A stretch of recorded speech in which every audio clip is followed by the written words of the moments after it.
بسم اللہ الرحمن الرحیم۔ السلام علیکم۔ موت کے بعد کسی کا پڑھا ہوا قرآن آپ کو فائدہ نہیں دے گا۔ اگر آج آپ نے اپنی زندگی میں خود نہ اپنے لیے قرآن پڑھا اور خود نہ اس پر عمل کیا، آپ کو موت کے بعد آپ ہی کے اعمال فائدہ دیں گے۔ لوگ آپ کو عمل کر کر کے کچھ نہیں بھیج سکتے، وہ صرف دعا کر سکتے ہیں، رب سے التجا کر سکتے ہیں، آگے رب کی مرضی۔ اگر آج آپ غفلت اور سستی میں پڑے خود کو ضائع کر رہے ہیں تو جان لیجئے تب آپ سسکیں گے، تڑپیں گے، کاش کچھ کیا ہوتا۔ تو آج سنبھلیں۔ توفیق کا دروازہ ارادے اور کوشش کی دستک کے بغیر نہیں کھلتا۔ یہ محض وہ عطا ہے جو بندے پر اس کی خواہش کے مطابق ہی کی جاتی ہے۔ جو خود کو ارادے سے محروم کر دے وہ توفیق سے بھی محروم کر دیا جاتا ہے۔ اپنا جائزہ لیجئے، خود کوشش کیجئے۔ قرآن میں اللہ تعالیٰ فرماتا ہے رب انی ظلمت نفسی فاغفر لی، یعنی اے میرے رب بلا شبہ میں نے اپنے آپ پر ظلم کیا ہے، لہٰذا مجھے معاف کر دے۔ آمین ثم آمین۔ آج انشاءاللہ سورہ تحریم کی آیت نمبر 5 سے سٹارٹ کریں گے۔ اس کا ترجمہ اور تفسیر تفہیم القرآن سے بیان کروں گی جو اہل سنت جماعت کے لیے ہے۔ اعوذ باللہ من الشیطان الرجیم، بسم اللہ الرحمن الرحیم۔ بعید نہیں کہ اگر نبی تم سب بیویوں کو طلاق دے دے تو اللہ اسے ایسی بیویاں تمہارے بدلے میں عطا فرما دے جو تم سے بہتر ہوں، سچی مسلمان، با ایمان، اطاعت گزار، توبہ گزار، عبادت گزار اور روزہ دار، خواہ شوہر دیدہ ہوں یا باکرہ۔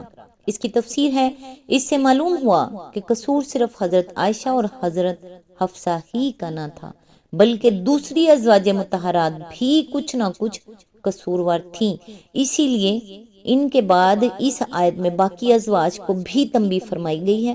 قرآن مجید میں اس قصور کی نوعیت پر کوئی روشنی نہیں ڈالی گئی ہے، البتہ حدیث میں اس کے متعلق کچھ تفصیلات آئی ہیں، ان کو ہم یہاں نقل کر دیتے ہیں۔ بخاری میں حضرت انس کی روایت ہے کہ حضرت عمر نے فرمایا نبی صلی اللہ علیہ وآلہ وسلم کی بیویوں نے آپس کے رشک و رقابت میں مل جل کر حضور صلی اللہ علیہ وآلہ وسلم کو تنگ کر دیا تھا۔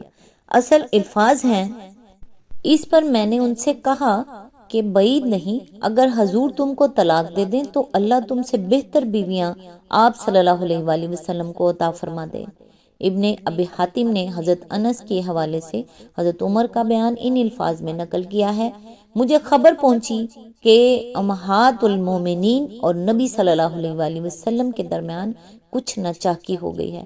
اس پر میں ان میں سے ایک ایک کے پاس گیا اور ان سے کہا کہ تم رسول اللہ صلی اللہ علیہ وآلہ وسلم کو تنگ کرنے سے باز آ جاؤ، ورنہ اللہ تمہارے بدلے تم سے بہتر بیویاں حضور صلی اللہ علیہ وآلہ وسلم کو عطا فرما دے گا۔ یہاں تک کہ جب میں امہات المومنین میں سے آخری کے پاس گیا اور یہ بخاری کی ایک روایت کے بموجب حضرت ام سلمہ تھی تو انہوں نے جواب دیا اے عمر، کیا رسول اللہ صلی اللہ علیہ وآلہ وسلم عورتوں کی نصیحت کے لیے کافی نہیں ہے کہ تم انہیں نصیحت کرنے چلے ہو؟ اس پر میں خاموش ہو گیا اور اس کے بعد اللہ تعالیٰ نے یہ آیت نازل فرمائی۔ مسلم میں حضرت عبداللہ بن عباس کی روایت ہے کہ حضرت عمر نے ان سے بیان کیا کہ جب نبی صلی اللہ علیہ وآلہ وسلم نے اپنی بیویوں سے علیحدگی اختیار فرما لی تو میں مسجد نبوی میں پہنچا، دیکھا لوگ متفکر بیٹھے ہوئے کنکریاں اٹھا اٹھا کر گرا رہے ہیں اور آپس میں کہہ رہے ہیں کہ رسول اللہ صلی اللہ علیہ وآلہ وسلم نے اپنی بیویوں کو طلاق دے دی ہے۔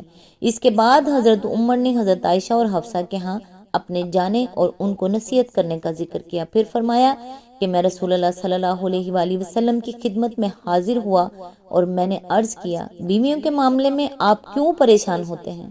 اگر آپ ان کو طلاق دے دیں تو اللہ آپ کے ساتھ ہے، سارے ملائکہ اور جبرائیل و میکائیل آپ کے ساتھ ہیں اور میں اور ابو بکر اور سب اہل ایمان آپ کے ساتھ ہیں۔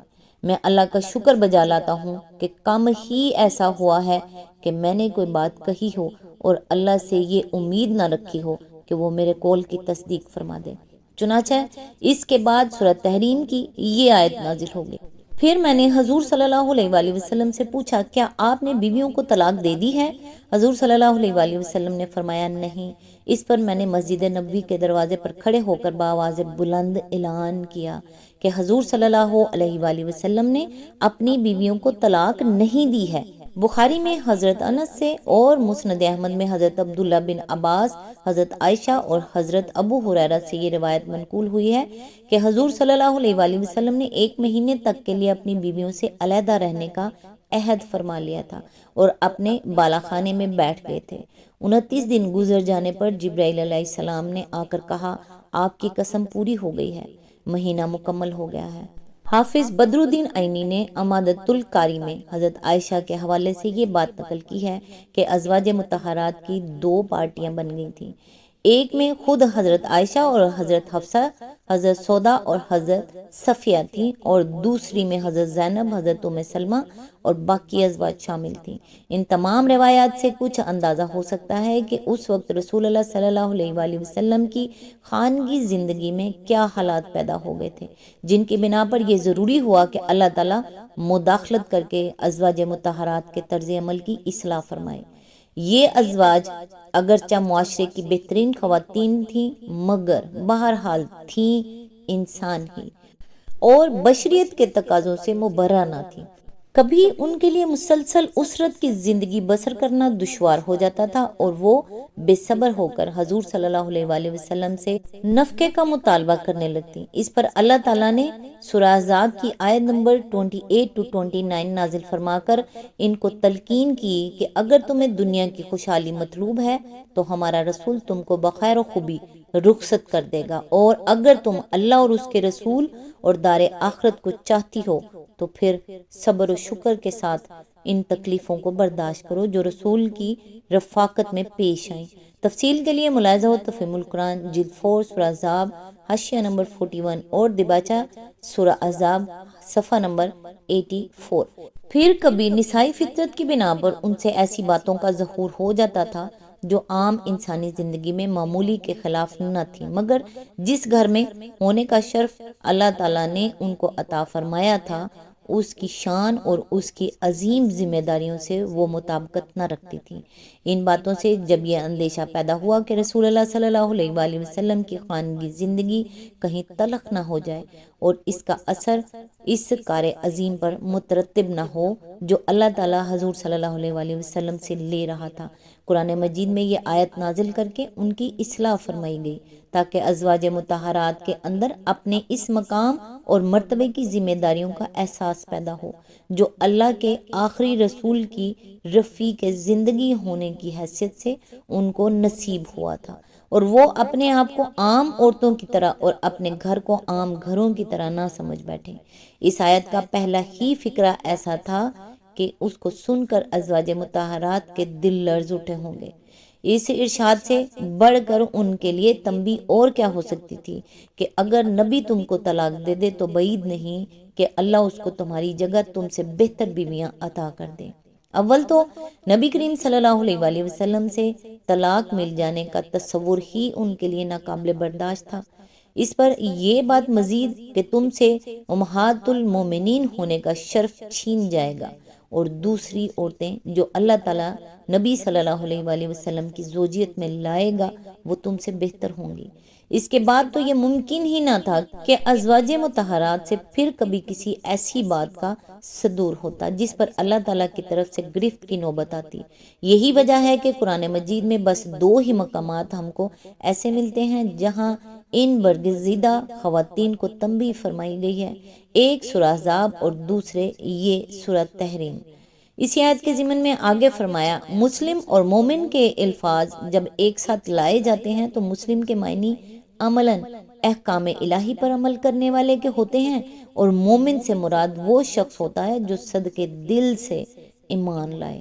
پس بہترین مسلمان بیویوں کی اولین خصوصیت یہ ہے کہ وہ سچے دل سے اللہ اور اس کے رسول صلی اللہ علیہ وآلہ وسلم اور اس کے دین پر ایمان رکھتی ہوں اور عملاً اپنے اخلاق، عادات، خصائل اور برتاؤ میں اللہ کے دین کی پیروی کرنے والی ہوں۔